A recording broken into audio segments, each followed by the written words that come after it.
Olá, seja bem-vindo ao programa Educação em Pauta. No programa de hoje eu converso com Carlos Arthur de Carvalho Arreias. Ele é da Secretaria de Educação Profissional e Tecnológica do MEC.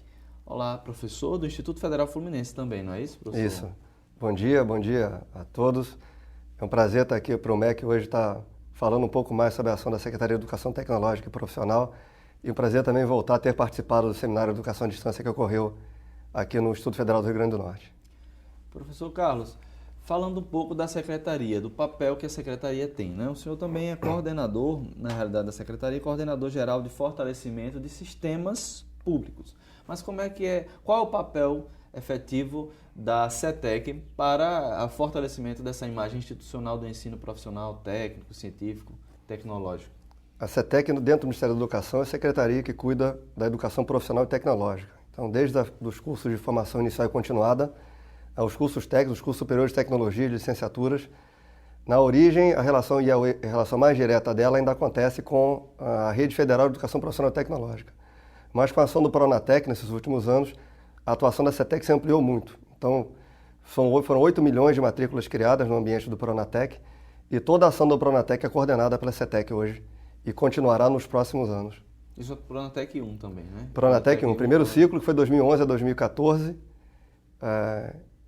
com a meta atingida, como eu disse, de 8 milhões de matrículas entre curso de formação inicial e curso técnico. E a nova meta anunciada para 2015 a 2018, anunciada pela presidenta, são 12 milhões de novas matrículas no próximo ciclo do Pronatec, que além de uma expansão numérica de vagas e matrículas, trará também algumas mudanças em relação à própria concepção do programa, como é natural, uma política educacional, ela se autodesenvolve, se ajusta e vai se aprimorando à medida que vai se consolidando os parceiros e as ações. Professor, as instituições, os institutos federais, eles participam de um conselho, o CONIF, né? São Sim. 405 instituições. Mas quais são, além dessas 405, outras instituições que se enquadram a partir do trabalho da CETEC, né? A gente poderia construir esse panorama. A CETEC, ela atua em que áreas, com que instituições? Perfeito. Esses membros originais e natos, que sempre foram ligados à nossa secretaria, são os institutos federais, antigos Cefetes, Escola Técnica, que passaram por toda essa mudança. Também os colégios técnicos vinculados às universidades, que são originalmente também fazem parte da rede federal. Mas com o Pronatec, o número de parceiros aumentou muito. O Pronatec, na verdade, são 5 ações, não é uma ação única, né? A expansão da rede federal, que é a expansão dos institutos, é uma das ações do Pronatec. A segunda é o cumprimento do acordo de gratuidade pelos Serviços Nacionais de Aprendizagem. A Bolsa Formação, que muitos chamam de Pronatec por ser a maior ação, é uma terceira ação. E as outras duas estão diretamente ligadas à minha coordenação, são a Rede ETEC Brasil, que trata da educação à distância, e o Programa Brasil Profissionalizado, que trata da expansão das redes estaduais. Então, nesse recorte Pronatec, para além da expansão da rede federal, nós temos todas as redes estaduais participando, uma série de ações. Pela Bolsa Formação, há uma série de agentes, inclusive universidades, fundações públicas e, desde 2013, de maneira complementar, também as escolas técnicas privadas e faculdades e universidades privadas podem participar do Pronatec com oferta de curso técnico subsequente, a ação exclusiva deles, através de um processo de seleção unificada. Então, hoje a CETEC abarca a rede federal, mas também todo o conjunto de atores que estão envolvidos com o Pronatec. Ou seja, o Sistema S também. O Sistema S também, toda a oferta de educação profissional pelos diferentes agentes estão obrigados na CETEC. Um destaque só também ao Pronatec, além da oferta, é um programa que tem uma articulação de demanda e oferta muito grande. Então, hoje são 15 ministérios que são demandantes do Pronatec. Esse desenho se dá de várias formas. O Ministério do Trabalho, por exemplo, trabalha com um público específico. Para ele é um público prioritário, que é o usuário do seguro-desemprego, que deve ser atendido pela educação profissional. O MDS, da mesma forma, trabalha com usuários beneficiários de programas de transferência de renda. Então, são 15 ministérios, Secretaria de Direitos Humanos, Ministério da Justiça, que são demandantes do Pronatec. A ação hoje as secretarias estaduais e os ministérios fazem uma demanda específica, seja de público, seja de local, seja de curso, e a CETEC faz essa organização para se articular com as redes ofertantes, redes públicas estaduais, rede federal, para tentar ajustar esse cenário da educação profissional. Professor, em uma matéria no Portal UOL de junho deste ano, a presidente afirmou que para o Pronatec 2 tem uma meta de 12 milhões de vagas para 2015, né? E na sociedade em geral tem pessoas que são a favor do Pronatec, contra o Pronatec, que discutem a questão da empregabilidade desses alunos. Como é que a CETEC vê essa questão quantitativa, né, da participação e efetivação do que o próprio programa tem colaborado para a sociedade civil em geral? Em primeiro lugar, acho que tem que fazer um destaque, quer dizer, o país expandiu muito o ensino superior na década de 90. Né? Isso é um benefício muito grande. Mas o quadro que nós temos hoje no país apresenta cerca de 1,5 milhão de estudantes em cursos técnicos e quase 7 milhões de estudantes em curso de graduação. Então, essa expansão da educação profissional, ela é também uma correção histórica. Né? É difícil imaginar um setor econômico que trabalhe com 5 graduados para cada pessoa com formação técnica. Então, esse número de 12 milhões é muito mais ainda uma reparação da quantidade de técnicos que o país precisa, né, nas suas diferentes áreas, e aí destacar a existência do Catálogo Nacional de Cursos Técnicos. Hoje, para a oferta de curso técnico, esses cursos devem fazer parte do catálogo. São 13 eixos tecnológicos organizados e 220 cursos organizados nesses eixos. Esses eixos foram organizados recentemente, Recentemente. O catálogo está sempre em alteração. É possível, inclusive, se acrescentar cursos de maneira até experimental. Mas o 12 milhões que a gente apresenta, primeiro, é uma alternativa de acesso a emprego para muita gente direta, né? E segundo, é a recomposição da necessidade de força de trabalho de técnico que o país, por tradição, não desenvolveu da mesma forma que expandiu o ensino superior. Existem algumas realidades na Europa, por exemplo, de investimentos em cursos técnicos, não é? E o senhor acha que a gente está indo para esse viés, ou seja, investindo nesse tipo de mão de obra para que a gente possa proporcionar um emprego cada vez maior? Ou seja, existem alguns países que não têm cursos de engenharia, que o Brasil tem, que são cursos técnicos que atendem a essa demanda. Como é que o senhor vê essa questão? Se formos analisar qualquer eixo produtivo, o espectro de empregos que existem de formação é muito diverso. É difícil a gente imaginar uma empresa, uma indústria, se formos falar industrial, por exemplo, que é um setor bastante tradicional, que não tem engenheiros. Mas é impossível imaginar uma indústria que só tenha engenheiros. O técnico tem um papel dele mudado também ao longo do tempo. Eu sou técnico formado já há mais de 20 anos. O técnico que eu me formei não tem mais o currículo que tem hoje em dia. A autonomia de um técnico hoje é muito maior. Então, desde a graduação, a formação técnica, aos cursos de formação inicial, que são os eletricistas e operadores que existem, para qualquer eixo que a gente imaginar, se for para a área de saúde, teremos a mesma proporção. Não é possível imaginar o setor de saúde funcionando sem médicos, mas também não é possível imaginar o setor de saúde funcionando apenas com médicos. Então há o técnico de enfermagem e uma série de profissões nessa cadeia, que é o que o Pronatec tenta atender, que é ter a completude de que cada eixo econômico e cada setor precisa ser atendido. Então, isso vai um pouco até na gênese da própria criação dos institutos, que a questão é você poder formar desde a formação inicial, com cargas horárias bastante mais reduzidas, com 160 a 200 horas, até a formação em graduação. A ideia é que a educação profissional tem um espectro muito amplo de necessidades e que a gente possa, num programa só, numa ação como é a rede, tentar atender, otimizar e disciplinar toda essa ação. É um técnico que agora ele é muito mais acadêmico do que era nas gerações da Escola de Aprendiz Artífices. É muito mais acadêmico e muito mais autônomo, né? Isso tem muito a ver também com a evolução tecnológica. O técnico, a quantidade de ferramentas, a quantidade de informática, a quantidade de eletrônica que existe hoje para o técnico trabalhar, exige dele muito mais compreensão, muito mais iniciativa. É uma nova dinâmica social. Então, o perfil, se formos analisar também o engenheiro da década de 70 e 80, é bem diferente do engenheiro de hoje em dia, em termos de especialização. A tecnologia que foi desenvolvida, as mudanças que ocorreram nas últimas décadas, é um contínuo e continua progredindo, sempre vai estar alterando a disposição de currículo e a necessidade que esse profissional tem para fazer. Então, esse é um papel conjunto que não é só de regramento. É o regramento, é a interpretação social, é a ação dos empregadores das empresas nessa ocupação e muito forte o papel da escola enquanto mediadora, né? Cada escola tem esse papel de mediação, mas também de articulação e de inferência. Ela, de certa forma, induz o que vai se produzir, né? A empresa não consegue especificar qual é o profissional exato que ela quer. Tem uma ação muito forte das redes ofertantes nessa modelagem. Para a criação dos institutos e dos cursos é estudada uma demanda local, sim, não é uma realidade. A pergunta que eu faço também, como é que esse perfil, principalmente do tecnólogo, né? Antes eram cursos de técnicos, hoje nós temos cursos tecnólogos, ou seja, de graduação, do ensino superior com uma carga horária que não é uma engenharia de 4, 5 ou 6 anos, mas que tem esse filão no mercado para que eles possam ser absorvidos. Por outro lado, também tem a questão da licenciatura. Como é que a CETEC atua nesse diferente panorama da oferta do ensino profissional? Hoje, os grandes agentes de oferta direta pela CETEC são os institutos federais, com oferta de tecnólogo e licenciatura. Eu sou um defensor, particularmente das duas ações. Eu acho que não dá para a gente imaginar a educação profissional se expandindo na proporção E a gente falou de Pronatec em 12 milhões, mas tem um dado que é tão importante quanto, que são as metas do PNE aprovadas agora recentemente. O PNE fala em triplicar as matrículas de ensino técnico nos próximos 10 anos. Significa que o Brasil, pela meta do PNE, em 2024 será um país de 4 milhões e meio de técnicos. Agora, técnico subsequente, como é essa? Nas 3 possibilidades, tanto Então, subsequente como concomitante, mas teríamos 4 milhões e meio de estudantes em curso técnico, essa é a meta do PNE. E aí, se imaginarmos, não é possível imaginar essa ação exclusivamente pela rede federal. Necessariamente outras redes públicas terão que participar. Estaduais, e aí, por estaduais exemplo? Principalmente. E aí, que hoje, de maneira... As redes estaduais somadas hoje até já têm uma quantidade de matrículas maior do que a rede federal. Mas são redes mais recentes, mais incipientes. Então, a formação do professor de educação profissional das redes estaduais também é papel nosso coordenar isso. Criar uma escola já é uma ação de bastante efeito direto.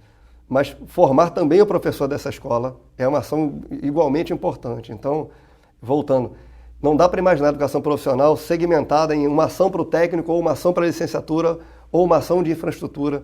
A formação do professor, a estruturação de currículo, a expansão física, a equipagem das escolas concorrem em pé de igualdade. A ação educacional tem que ser completa e atingir a todas essas dimensões. E o papel do professor desse ensino? Né? A gente sabe que o ensino técnico, tecnólogo, como o senhor falou, não deve ser feita essa diferenciação. Mas como a SEDEC vem atuando também nessa questão da gestão do professor, do formador para esses diversos cursos? Já há uma série de programas em ação desenvolvidos para a formação dos docentes e também dos servidores das escolas, que tem um destaque muito grande, que atuam na educação profissional. A rede federal, por ter uma história muito, muito longa, por mais de 100 anos, ela se ajustou em relação direta com o MEC, na sua própria autorregulação, para ter um quadro que a permita funcionar de maneira mais otimizada.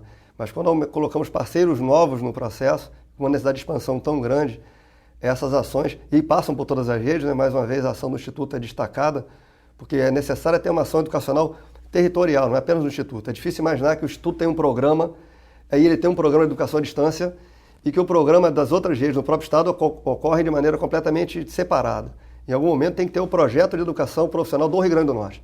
Então, que papel cada instituição enxerga para si nessa ação, que protagonismo enxerga, porque o que a gente precisa ter é um projeto integrado de como atender todos os níveis, com todos os agentes trabalhando de maneira cooperativa. Não se trata de uma padronização, mas é que cada um trabalhe com a sua realidade. Com a sua realidade de maneira integrada. É desconsiderar que existe uma rede estadual num território e agir de maneira desconectada dela, no mínimo é um desperdício de energia.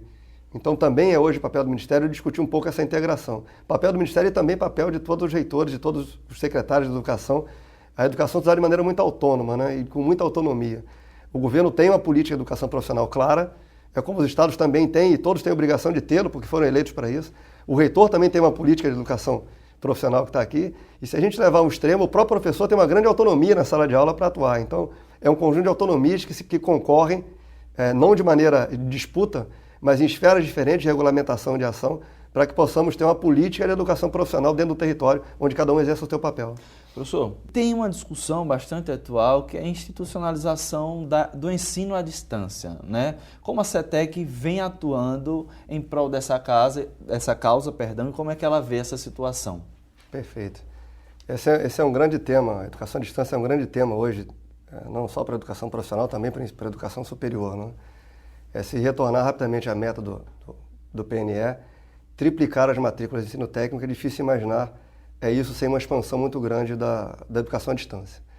Essa discussão de institucionalização ela passa por 2 temáticas. Uma é a temática mais política, que é de que forma a educação à distância vai passar a integrar os projetos políticos institucionais e os projetos políticos de curso. E aí, isso é uma questão mais local, quer dizer, de que forma a universidade ou um instituto ou um agente qualquer vai ter um projeto de educação à distância integrado ao teu projeto educacional. É difícil imaginar que há um projeto de educação presencial e que há um projeto de educação à distância desconectados. Né? De que forma a organização, a instituição imagina que ela pode, usando as diferentes modalidades, atender ao seu público-alvo. Isso passa para nós, na educação profissional especificamente, do provimento, e aí seria uma segunda parte da institucionalização, que é mais estruturante. De que forma teremos cargos em estrutura administrativa dentro das redes que ofertam educação profissional para poder ofertar isso de maneira contínua. O que existe hoje são 2 grandes programas que financiam a educação à distância, que é a Universidade Aberta do Brasil e a Rede ETEC Brasil, que está na coordenação que eu ocupo, que hoje são agentes de fomento para esse programa todo. É de se imaginar que durante um bom tempo essa ação ela é profícua e traz bons resultados para as instituições. Mas também temos que imaginar de que forma essa ação de provimento vai servir para que as instituições criem independência e criem estruturas próprias para não dependerem exclusivamente do fomento externo. Quer dizer, de que forma se pode preparar um quadro interno para um dia funcionar sem tutores ou bolsistas contratados e sim diretamente pela própria instituição. Então são duas questões da institucionalização, o provimento estrutural de cargo e desenvolvimento, e a segunda é a integração do projeto à política interna da instituição. Professor, na sua opinião, o que você acha, por exemplo, no caso do Instituto Federal do Rio Grande do Norte, nós temos um campus avançado, né? Então, ou seja, ele tem o orçamento, algumas normas e uma gestão vinculada a outro campus, que é o campus Natal Central. O senhor acha que cada campus, no decorrer do nosso país, deve ter um papel ou um departamento de educação à distância, ou a gente pode criar realmente um campo específico para a educação à distância em cada instituto ou instituição? O Conselho de Reitores propõe a criação de um campus, né? Hoje nós temos uma questão legal, que a criação de um novo campus é objeto de lei específica, não é decisão interna. Então, eu acho que o foco principal não está, não dizendo que é a mesma coisa, ser uma diretoria, ser um campus, mas eu acho que aí, voltando à questão da institucionalização do ponto de vista político, tem discussões estruturantes por trás disso. Quer dizer, você vai vincular os professores exclusivamente à EAD, os professores serão professores do Instituto e atuarão no presencial e, ao mesmo tempo, atuarão na educação à distância. De que forma você vai distribuir esses cursos? O campus EAD ele pode atuar tanto sendo o detentor de todos os alunos, como pode atuar como ação e a ação ocorra independentemente em cada campo da rede. Então, eu acho que é importante a discussão do campus ou diretoria. Confesso que eu não tenho a posição ainda definida em relação a qual seria a principal vantagem.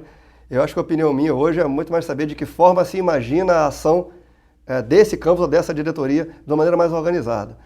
Alguns defendem, por exemplo, a licença de professor de educação à distância, com a qual eu não concordo. Eu acho que professor é professor, né? Você teria um professor colocado. Há de se discutir, inclusive, o provimento de cargos. Hoje em dia, nós temos tutores de educação à distância, que, se formos imaginar, não há cargo de tutor ainda. Quer dizer, de que forma se organiza a instituição para a ação de tutoria que é necessária, mas com que profissional? É um professor que vai fazer essa ação? Então, acho que temos que caminhar também um pouco mais nessa discussão da institucionalização. Antes de ter a decisão final, se é campus ou se é diretoria, tem outras temáticas em nível de currículo, em nível de gestão, que tem que ser mais bem elaboradas para essa decisão. Entendo a sua posição em relação aos professores, eu acho interessante, né? O professor tem que se adaptar até às novas tecnologias e a uma modalidade de ensino que pode ser ofertada ou não. Mas como é que o senhor vê, por exemplo, a formação de um professor que está dando aula presencial, que tem 40, 50, 60 alunos, mas que em outro momento ele precisa vir a um estúdio, por exemplo, e produzir uma aula em frente a uma câmera, ou ter que ter o contato em fóruns, na internet, em plataformas, tem que ter um horário de trabalho que é diferenciado do ensino tradicional, digamos assim. Precisa de um diferencial, não é isso, para a educação? Como é que pode ser estudado isso? Essa é a questão chave para discutir a institucionalização. Quer dizer, na medida que a educação à distância faz parte do projeto institucional, de que forma ela é contabilizada? Porque ainda que o ensino presencial também tenha tido muitas mudanças ao longo dos tempos, e a gente, ainda quando eu discuti na formação do professor, também para o presencial, como a educação à distância é uma coisa nova, o foco está muito mais em cima dela. Quer dizer, de que forma nós vamos disciplinar. E não é só educação à distância. Hoje se discute de que forma um professor que também tem uma carga horária de sala de aula, que atua na orientação de um trabalho de conclusão de curso, que atua no núcleo de pesquisa, ele pode ter essa carga horária contabilizada. Então é mais um argumento para discutir a institucionalização. O projeto institucional tem que contemplar todas essas variáveis. Quer dizer, a carga horária presencial, a carga horária à distância, de que forma a preparação da carga horária à distância é maior, então ele precisa contabilizar um tempo maior do que o tempo regular para preparar, para estar no estúdio gravando um vídeo, produzindo um material, uma mídia que seja. De que forma esse professor também pode ser um pesquisador, ou ele orienta um outro tipo de trabalho. Como é que a gente pode disciplinar essa ação conjunta dele dentro da instituição? Professor, recentemente a instituição da Rede Federal, dos institutos, já vem trabalhando há muito tempo com a questão das cotas e do processo de ingresso em outras situações, diferentemente do processo que cada instituição faz, antigamente vestibular, processo seletivo. Como é que a CETEC vê um balanço dessa nova forma de ingresso pelo SISU, pelo Enem, né? Tentando trabalhar com essa outra perspectiva de ação da CETEC e da rede do ensino profissional. O senhor vê com bons olhos? O processo de cotas, na origem, busca uma reparação e uma correção, um ajuste, né, no acesso à educação. Ainda que já tenhamos algum tempo e tenha melhorado o perfil, porque, de certa forma, você regula as quantidades, os grupos que vão participar disso, acho que, em primeira instância, é um benefício que nós trazemos, porque muitos daqueles que estariam alijados do acesso à educação profissional, à educação superior, passaram a ter acesso. Eu acho que ainda carecemos de estudos de resultado disso, precisa de um tempo maior de maturação, de uma análise para ver que tipo de impacto isso trouxe enquanto resultado final dessa ação. Mas, em princípio, nós somos, obviamente, favoráveis ao modelo de cotas e que permita, e, sobretudo, a de se considerar o aluno da escola pública, né, que deve ter uma condição especial de acesso aos programas de formação. A CETEC tem alguma diretriz que normatize o ensino profissional e técnico para essa área? Existe uma regulação, uma lei específica que cabe aos institutos, que determina as quantidades e as proporções para esse acesso. Isso já é regulamentado. Em relação ao acesso pelo ensino, ao exame nacional, qual é a perspectiva da CETEC? Realmente que a gente tem uma efetivação maior dos alunos? Como é que vê esse panorama a partir do ingresso? Não há distinção desse aluno, nada que aponte uma distinção do desempenho desse aluno dentro da conclusão do curso. Hoje eu diria que isso é uma política estável, que a gente já amadureceu até chegar a desenvolvê-la, que está em curso. Obviamente que toda política passa por rediscussões, mas hoje essa é uma política estável, consolidada, que imagino que vai ser aplicada durante mais alguns anos, até que tenhamos uma nova discussão, se for necessário, para fazer um ajuste nessas proporções. Professor, nós temos diversos coordenadores na CETEC também, mas especificamente na sua ação como coordenador geral de fortalecimento de sistemas públicos, né? Como é a sistemática de atuação para o fortalecimento da rede? A coordenação que eu ocupo hoje, como diz, as 5 ações do Pronatec, 2 estão ligadas diretamente. Uma é a Rede ETEC, Educação à Distância, e a outra é o Brasil Profissionalizado, que trata da expansão das redes estaduais. E nós vamos desde construção de escola, ampliação de reformas de escolas estaduais exclusivamente, até equipagem dessa escola, formação de professores, da mesma forma que a Rede ETEC é mais do que um provimento de custeio de curso à distância. Ela também atua no desenvolvimento de materiais, produção de pesquisas, capacitação de professores e técnicos administrativos para atuação na educação à distância. A ideia da secretaria, quando se cria uma ação dessa, é ter uma ação completa. Não se imagina que a gente constrói uma escola e a solução está desenvolvida, ou que a gente consegue financiar o custeio de um certo programa e a ação está desenvolvida. Hoje, um grande gargalo para a educação à distância também é a produção de materiais, né? A existência de mídias e objetos de aprendizagem abertos que todos possam usar é um grande elemento para a expansão da educação à distância. E talvez se linke à principal importância que tem a EAD hoje em dia na questão da institucionalização e a integração dela no projeto. Não é somente um curso de EAD, é de que forma as tecnologias desenvolvidas à distância podem colaborar com a educação presencial, podem colaborar no combate à evasão, podem colaborar com outras modalidades, não exclusivamente com a matrícula à distância, mas a tecnologia que ela desenvolve. Acho que a grande discussão nossa hoje é de que forma a tecnologia pode servir de produção para novos fluxos formativos para trabalhadores em serviço. E aí nós estamos falando de democratização de acesso, que é muito mais do que levar a educação não existia. É permitir que aquele trabalhador que não tinha tempo, ou aquele trabalhador que já atua numa ação diariamente, 8 horas por dia, não tenha necessidade de passar mais 4, 5 horas por dia num banco de escola e usando a tecnologia possa ter um processo, um fluxo, um currículo formativo de maneira mais criativa e diferenciada. Então isso também é o apoio da EAD à educação como um todo, não necessariamente a matrícula em educação à distância. Professor, a CETEC atua, como os telespectadores já bem sabem, desde o início da nossa entrevista, com o ensino profissional, técnico, científico, mas no ensino tradicional das universidades existem programas que inclusive também existem na nossa rede, Ciência Sem Fronteira. Mas que tipo de ações ou projetos a CETEC vem atuando junto ao MEC para o fortalecimento deste tipo ou modalidade de ensino, como por exemplo o próprio programa Ciência Sem Fronteiras? Hoje há também uma série de ações ainda não ocorrem como programa dentro do Pronatec, mas a discussão da inovação tecnológica dentro da CETEC é um tema dos mais fortes. Há um núcleo montado exclusivamente para tratar disso. Já há alguns resultados desenvolvidos, uma série de editais desenvolvidos para financiamento de pesquisa e inovação dentro da rede federal. E certamente essa é uma das novas temáticas do Pronatec 2, é a discussão da inovação tecnológica. Outra nós podemos agregar a isso, é a discussão dos itinerários formativos, que é a possibilidade de um trabalhador começar num curso de formação inicial e completar a formação dele, não partir do zero cada vez que vai fazer uma inovação. Então, vincular um ou mais cursos de formação inicial para outras formações e até para a formação técnica, essa é uma questão muito forte. Aí falamos de inovação, itinerário formativo, E uma terceira ação do Pronatec muito forte já em desenvolvimento é a articulação com o mundo do trabalho. O Programa de Acesso ao Ensino Técnico e Emprego, então também é previsto para o Pronatec 2, é uma articulação muito mais forte com o Ministério do Trabalho para que a saída do Pronatec, para além do diploma ou do certificado de formação, seja um encaminhamento ao emprego. Isso já acontece, inclusive, na pactuação do Pronatec, quando chamamos de vagas qualificadas, há vagas já mapeadas para quais existem empregos que são priorizadas na construção do programa. Professor, CETEC, MEC, então o senhor está Brasília mais próximo do que nós aqui. A pergunta, o nosso programa já tem só um minuto para terminar, mas eu ainda vou fazer essa pergunta. Qual é a perspectiva, o senhor já ouviu falar de que existe a possibilidade de outros campi para o Rio Grande do Norte ou para todo o país, um novo governo da presidenta? Existe essa expectativa? Sim, isso é mais, como foi dito, a presidenta anunciou os 12 milhões de vagas do Pronatec para o segundo ciclo.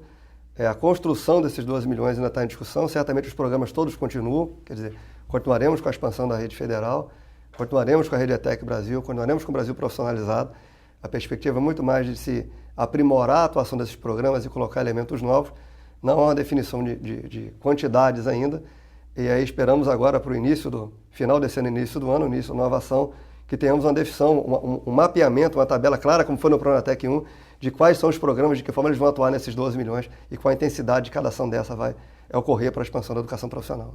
Professor, agradecemos a sua entrevista e a oportunidade de discutir esse tema aqui no programa Educação em Pauta. Eu que agradeço. E a você, telespectador, muito obrigado pela sua audiência. Nós voltamos na próxima semana, no mesmo horário, 10 horas da manhã, pela TV Câmara, com reapresentação às 10 horas também, aos domingos. Muito obrigado por estar aí nos acompanhando até agora. Eu te vejo na próxima semana. Até lá, tchau.